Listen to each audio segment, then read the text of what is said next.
At 6, a hospital electrician admits murdering 2 women and sexually abusing at least 100 dead bodies. David Fuller had access to mortuaries in Kent. His victims included children.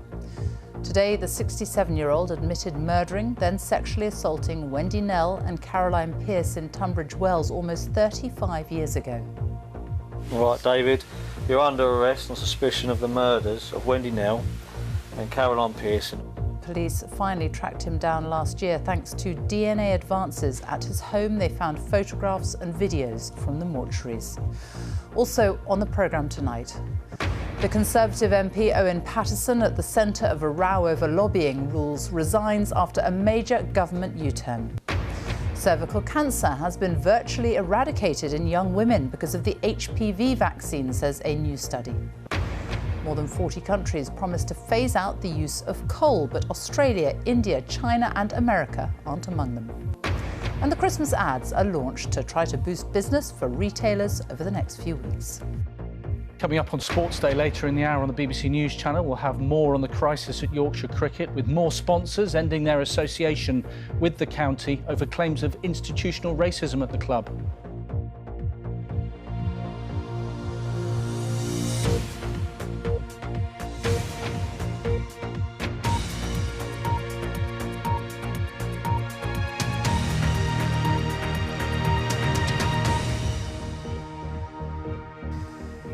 Good evening and welcome to the BBC News at 6. A 67-year-old man has admitted murdering 2 women, Wendy Nell and Caroline Pearce, in Kent almost 35 years ago, and then decades later sexually abusing at least 100 corpses in hospital mortuaries.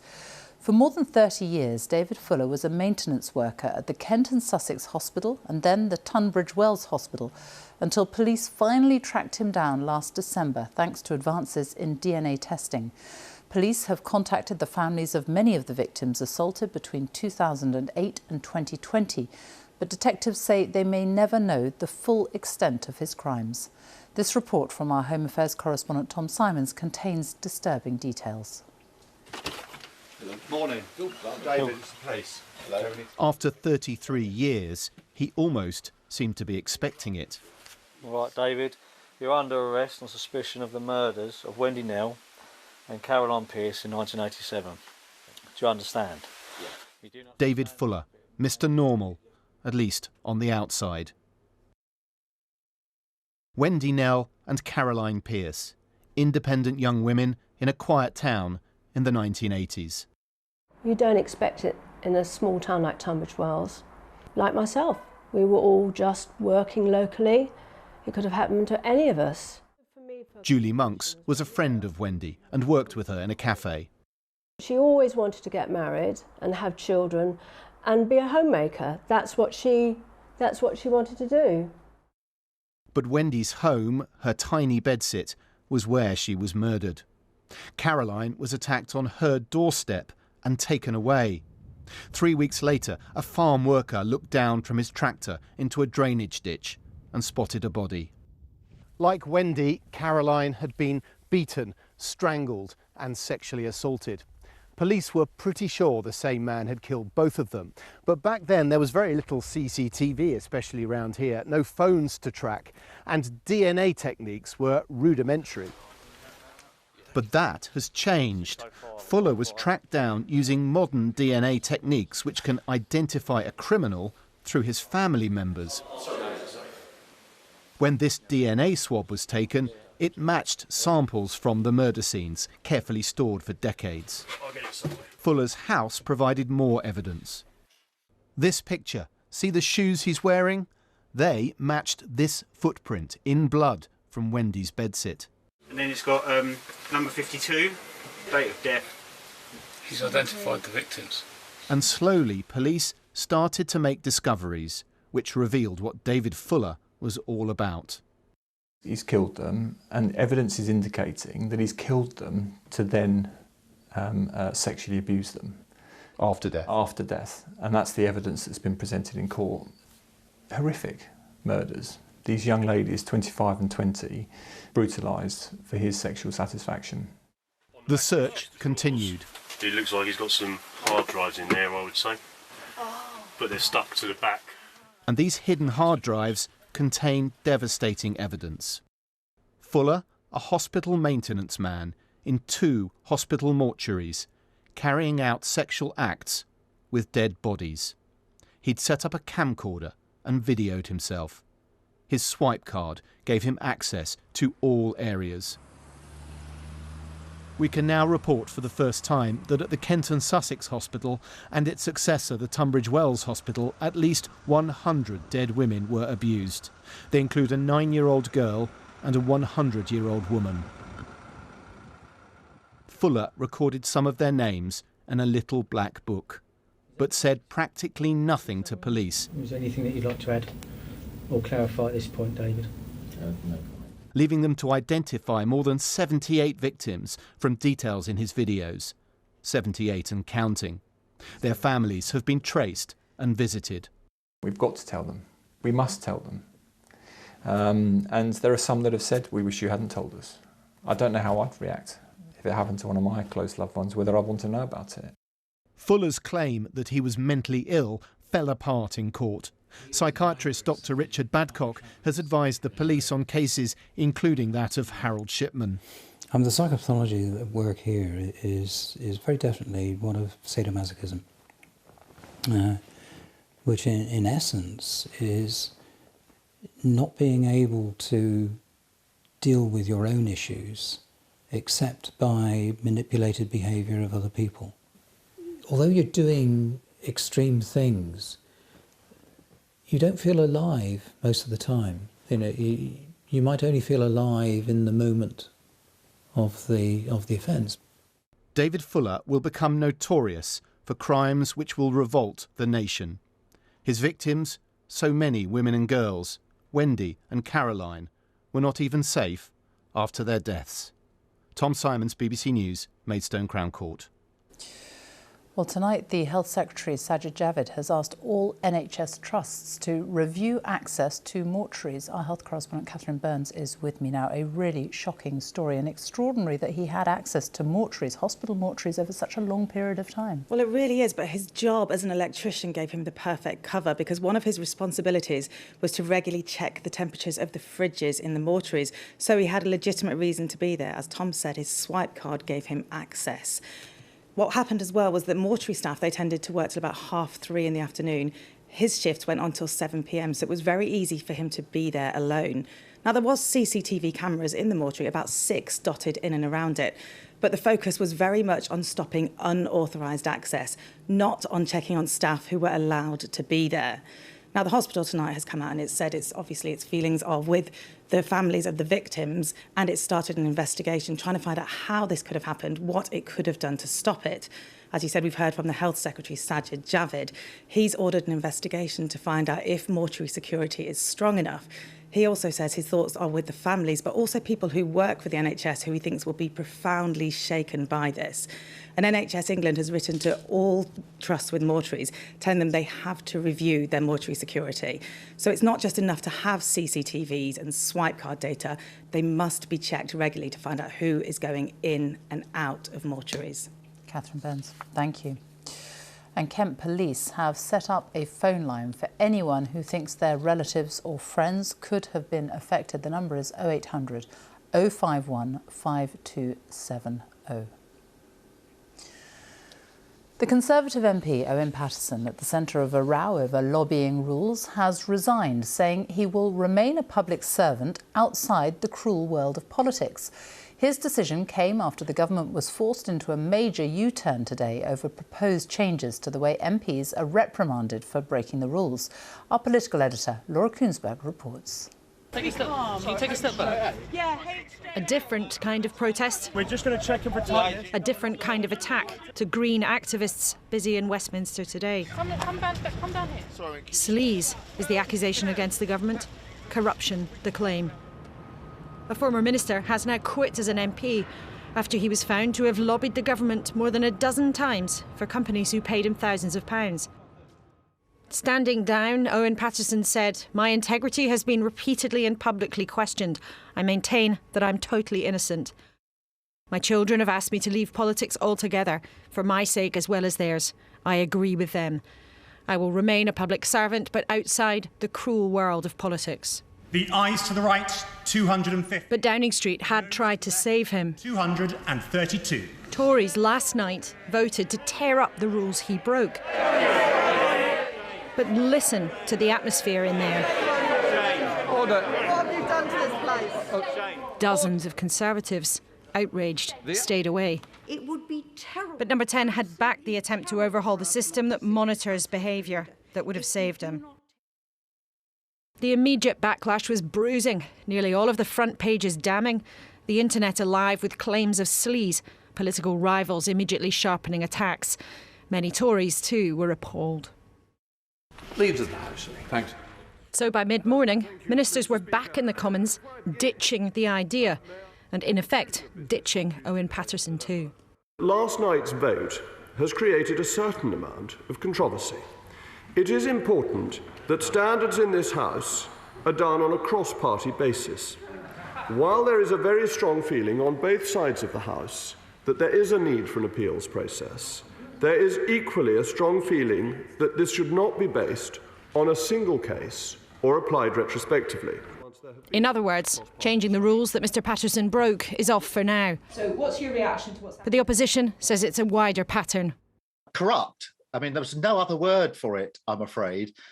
And often in a situation like this, you have a Prime Minister who is trying to lead on public standards. What you've got with this Prime Minister is a Prime Minister who is leading his troops through the sewer. And so it is a complete mess of their own making.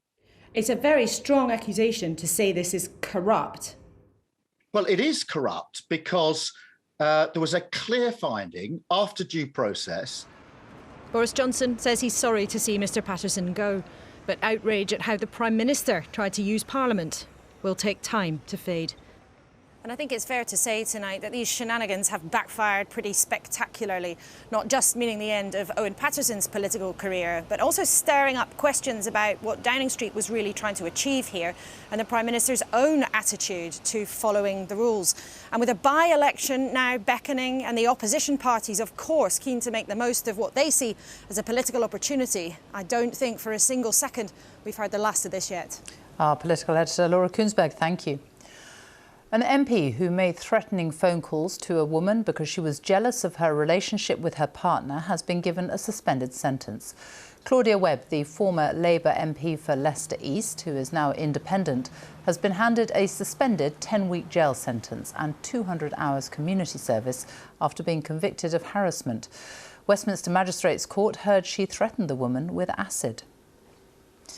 A new study suggests that cervical cancer has been virtually eradicated in young women because of the HPV vaccine programme. Around 3,200 women are diagnosed with cervical cancer in the UK each year, and 99% of these are caused by the human papillomaviruses. But cases of the disease have fallen by nearly 90% among women now in their 20s who were the first generation to get the jab. The vaccine is offered to all girls and boys in the UK at some stage between 11 and 13 years old, depending on where they live. Our health editor, Hugh Pym, reports. 3 women and 3 perspectives on a dramatic step forward with news of the success of the HPV vaccine. Evie missed out at school, but then found she could get the injections on the NHS. I've now, at 23, got the vaccine. And yeah, this news is just really, really good because you can just see that the changes are happening and the vaccine's working. It's come too late for Lynn, but she knows screening will give early warning of cancer caused by the virus. The screening has been amazing, so that's helped people in the meantime. But yes, so it is a shame, but at least there's something to moving forward. Amazing, really amazing statistics. A view shared by Penny. So I think today is it's fantastic news and it's a fantastic development. Penny had cervical cancer, but it was picked up early thanks to a smear test, and after a major operation 3 years ago, she's now clear. When I say to people I was lucky, I say that because I'd had 3 kids. I had no intention of having any more children. So although it was major surgery, for me, it didn't have the same impact that it might have on a woman who gets diagnosed in her 20s, who hasn't had any children, who is faced with the option that they have to, have a hysterectomy and they're not going to be able to have children naturally. The new study looked at the impact of the vaccine after it was introduced for girls in England in 2008. It was also rolled out around the UK and from 2019 to boys aged 12 to 13. HPV can cause some cancers, including head and neck, in men, and the vaccine could help prevent those. No wonder scientists are hailing the significance of the research. It's a really historic moment to show that at last we have this concrete proof that the vaccine is actually stopping people from getting cervical cancer. So it's an incredible story of the power of science and research and what we can achieve when we put that into practice. The vaccine could make a big difference in developing countries like Laos, where it's been introduced for girls. Cervical cancer is the fourth most common among women worldwide, with 90% of deaths in low and middle-income countries, where access to screening is limited. The World Health Organization has called for global action to eliminate cervical cancer and a major improvement in the health of women, both here and further afield. Hugh Pym, BBC News.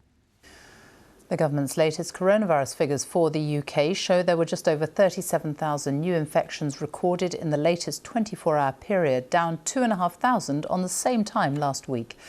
On average, there were 39,000 new cases reported per day in the past week.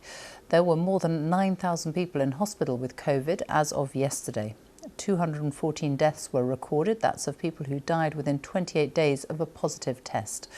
On average, in the past week, 170 COVID-related deaths were recorded every day. 9 million people have received their booster jab. This includes third doses for those with certain health conditions. Well, the UK has become the first country in the world to approve an antiviral pill against COVID, the first of its kind, which will be used for vulnerable patients. In trials, the drug, called molnupiravir, was shown to halve the chances of dying or being hospitalised. The government has bought enough supplies to treat nearly 500,000 COVID patients. Our medical editor, Fergus Walsh, reports. A pill that can stop COVID in its tracks. It's been the goal of scientists since the pandemic began. Now there is molnupiravir, and it's likely to be the first of many antiviral treatments.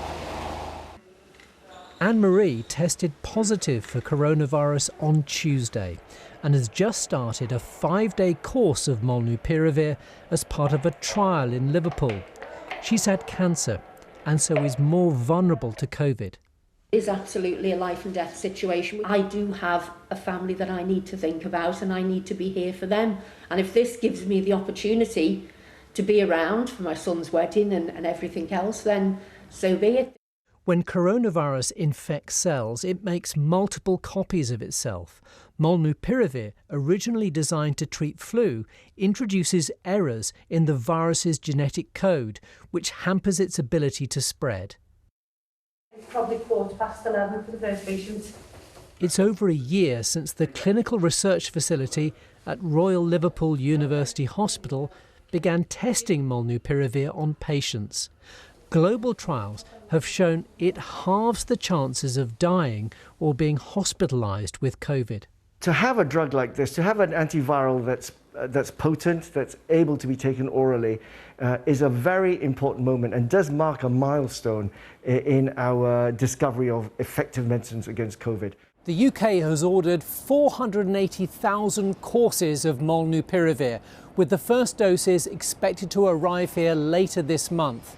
It's been approved for people with at least one risk factor for COVID, such as being over 60, obese, or having heart disease. It's most effective when given within 5 days of symptoms appearing. The cost of the drug hasn't been revealed, but in the US, it's £500 per patient. The UK was the first country in the world to authorise the Pfizer and AstraZeneca vaccines, and now regulators here have again led the way by approving molnupiravir. It'll be months before doctors know how effective it is outside trials, but antivirals look set to play a key role in keeping COVID patients out of hospital. Fergus Walsh, BBC News. The time is almost 6:20. Our top story this evening. Hospital electrician David Fuller admits murdering 2 women more than 30 years ago and sexually abusing at least 100 dead bodies in hospital mortuaries in Kent. And coming up, some breaking news. Yorkshire County Cricket Club has been banned from holding international and major matches at Headingley because of a row over racism. Coming up in Sports Day in the next 15 minutes on the BBC News channel after 23 years. A milestone for David Moyes. West Ham's match in the Europa League is his 1,000th in football management.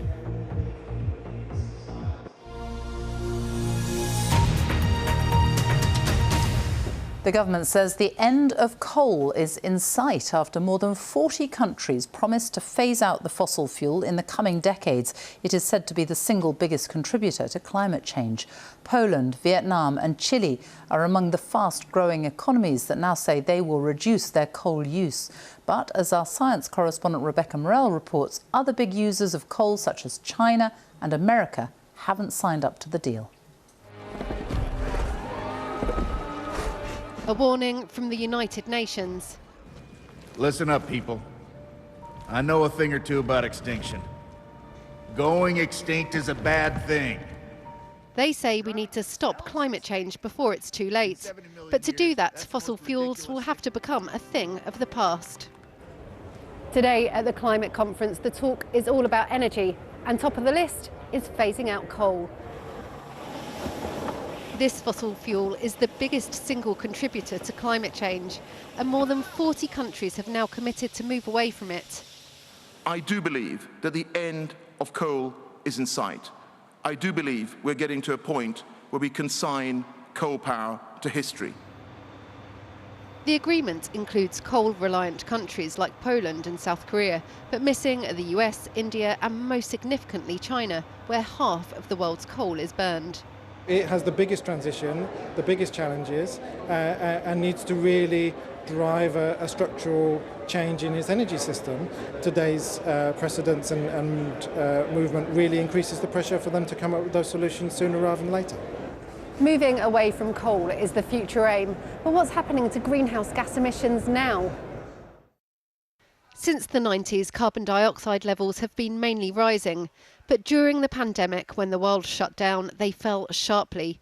This year, though, they've increased rapidly again to almost the same amount. Behind those numbers is really a big rebound in coal in particular. And so probably what is happening here is that the stimulus packages to go out of COVID, because they have stimulated the current economy, which is a fossil fuel economy. But if we're to get to net zero emissions, what do we do about oil and gas? They've been filling some of the gaps behind coal, but some countries like Costa Rica and Denmark are setting a date to end their use. And other nations at COP26 are expected to do the same. But closer to home, the UK government has a pending decision over plans for a new coal mine in Cumbria to provide energy for the steel industry, pitting local jobs against the government's coal-cutting ambitions. Some nations, though, will face even tougher choices about their energy future. But scientists are clear, our reliance on fossil fuels needs to end fast. Rebecca Morell, BBC News, Glasgow. Some breaking news now. The England and Wales Cricket Board has suspended Yorkshire County Cricket Club from hosting international and major matches and launched a review into the governance of the club. The step came after an investigation found that spin bowler Azim Rafiq had been the victim of racial harassment and bullying at the club. Our sports correspondent Laura Scott is at their Headingley ground for us. Tell us more. Well, the race row at Yorkshire County Cricket Club deepens by the hour, with 2 more high-profile sponsors deserting the club over its handling of this situation. Nike said it would no longer be Yorkshire's kit supplier, saying it stands firmly against racism, and Harrogate Springwater ended its association too. Last night, the former England Test cricketer Gary Ballance admitted to using a racial slur against Azim Rafiq, something he said he deeply regrets, but had come during immature exchanges between best friends and teammates. He also said he didn't think it had caused Rafiq distress. Rafiq did respond on social media this morning. He said that his grievance wasn't to do with the words of certain individuals, rather it was what he considered institutional racism here at Yorkshire and its abject failures to tackle it. And in the last hour, the England and Wales Cricket Board have described Yorkshire's handling of the matter as wholly unacceptable. They said the matter was abhorrent and against the spirit of cricket. Now, the governing body has threatened financial sanctions, but it's already suspended Yorkshire from hosting major matches and suspended Gary Ballance from England's selection. Yorkshire County Cricket Club haven't commented this week, but an emergency board meeting will be held tomorrow amid mounting pressure on those in charge. Laura, thank you. The Bank of England has kept interest rates at the historic low of 0.1%, but warned that we should expect rates to rise towards 1% in the coming months. The warning came as inflation, the rise in price of goods and services we buy, is on track to be more than 5% by next spring. Our economics editor Faisal Islam reports. The economic picture is not as transparent as the main manufacturer of Clayton Glass in County Durham. What is crystal clear is that inflation is everywhere, in the wiring, in the packaging, and here at least in the wage packets. All the gas-related price rises have come through in raw glass to us, circa 30%. Drivers' wages, 26% in the last 4 months.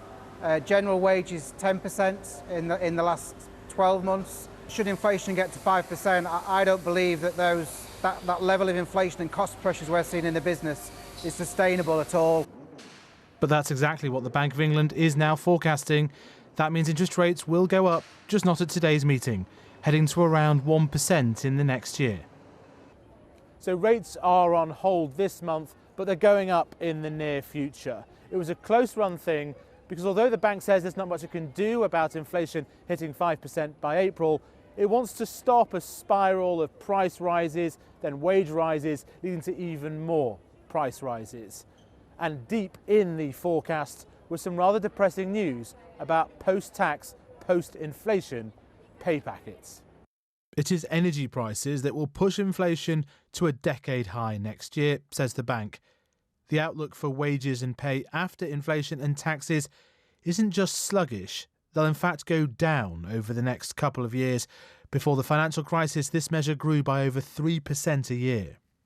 We have signalled today that we think that there will be some need to increase interest rates to bring inflation sustainably back to target, and we will be ready to do that. Various claims have been made about high-wage economy, a new Prime Minister's economy, the Chancellor said at the budget. Not much evidence of that in your forecast today.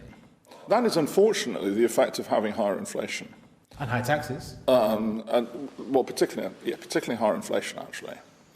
And that is unfortunate. None of us wants to see this. We understand the causes of it, and we want to see it, obviously, move away and go away as quickly as possible.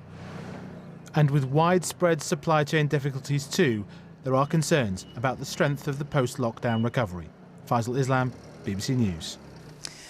Now, there are 51 days left until Christmas, and after last year's was all but cancelled, retailers are hoping for better business over the next few weeks. There have been warnings about possible supply shortages, with shoppers urged to buy their presents early. And today, two of the big hitters, John Lewis and Marks & Spencer, released their Christmas ads to try to boost business. Here's our business correspondent, Emma Simpson. You know Christmas is coming when the John Lewis ad hits the screen. A heartwarming tale of a space traveller crash landing on Earth. Here we go. Today, a blizzard of blockbuster ads. Last Christmas was a washout thanks to COVID. Retailers hope we'll celebrate in style this time. We are ready. We're pulling out all the stops. And here at M&S, they say shoppers have started early. It's a very big moment. Customers have told us they want a bigger and more magical Christmas than ever this year. And we can see them getting organised earlier than ever too. About half of our customers have said they're going to have all their presents bought by the end of this month. Can you believe it? It's already looking festive at this big mall. Have you started your Christmas shopping? I have, and I'm nearly finished because I've got 4 kids and they've all asked for big items, so yeah, I'm nearly done. Were you a bit worried about shortages? I was, yeah, because of what they wanted is popular. Definitely not, it's too early. Sorry. Oh, I'm nearly finished. Yeah, you're nearly finished, aren't you? Yeah, I started in September. Boy, we could all do with a good Christmas this time round. Many retailers, though, are still dealing with global supply chain problems. Sainsbury's warning today, for instance, there'll be fewer electronic gadgets. So how worried should shoppers be? There will be plenty of stock about. You should be a little bit concerned if there's something very special you want to buy and you might want to get that early. But the retailers want to get us into stores now. They want us to get buying at full price. They don't want to discount to us. Which one should we do next? But retailers do want the tills to be ringing, and the earlier, the better. Emma Simpson, BBC News. Time now for a look at the weather. Ben Rich is here. I'm not going to ask you about snow, don't worry, but what's the weather like? Just a little early, Sophie. You can ask me that. about that closer to the time. But actually, if anything, it's going to feel a little less festive, I think, over the next few days because the weather is turning milder. With that, a lot of cloud and for the weekend, wind and rain for some of us. Now, all of that extra cloud is going to be rolling in from the northwest as we go through tonight, bringing some spots of rain in places. When we hold on to clear skies towards the southeast, it'll turn cold for a time with a touch of frost, but in most places, temperatures by the end of the night will be creeping upwards, 9 or 10 degrees across parts of western Scotland, for example. But a cloudy start for most of us tomorrow. Some outbreaks of light and patchy rain. Best chance of sunshine through the day through East Wales, the Midlands, eastern England, parts of eastern Scotland. Spots further west will see a lot of cloud and some splashes of rain and drizzle at times. But it is going to feel milder than it has done. We're looking at top temperatures between 10 and 13 degrees. Now through tomorrow night, bonfire night of course. It's not too bad if you have any celebrations planned. There'll be a lot of cloud, the odd spot of drizzle, but it will be mild. As we head into Saturday though, some very wet weather to come across northern areas. Heavy rain pushing southwards across Scotland into Northern Ireland, some rain into northern England and North Wales, sunnier skies following on behind, and it will be turning really windy in the north of the UK. Still mild though, highs of around 14 degrees. And then through Saturday night, some very windy weather for some of us close to this area of low pressure in the north. The white lines, the isobars really squeezing together. Could be a swathe of gales in the north of Scotland, gusts of 70 miles per hour or more.